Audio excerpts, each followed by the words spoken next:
Today I'm going to show you a great way to do a variation of a kettlebell front swing to make it even better using a band and the concept of variable or accommodating resistance. So what you do is you take a nice kind of a thin band here, normally about 1 inch in diameter. Is that right? Thickness, not diameter. You're going to loop it through the handle like so. Then you're going to loop it through itself. See what I'm doing there? Here, there, and then just pull it tight. And then see how you have sometimes the two ends will be up on top of the kettlebell here. You're just gonna make sure they slide down so they're at the base of the horns. And then you're just gonna lay the band out like so. Now you don't have to worry about getting your feet perfect or anything like that.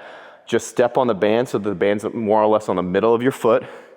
Stand up with the kettlebell, and then everything will kind of even out on its own.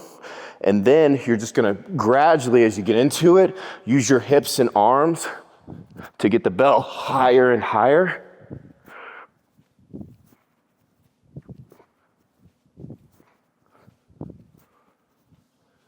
And what that does, I get a ton of questions, why not just use more weight with the kettlebell? Well, it's accommodating resistance. And what that means is, if I used a heavier kettlebell, I would be limited by where I'm the weakest and or most vulnerable in that movement, which is at the bottom.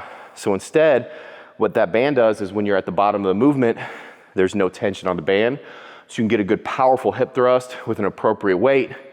But as you get in a stronger position with momentum, the band tightens up so it gets harder on the way up, but then it also stores potential energy. So when you're at the top, it pulls you down pretty quickly from the top.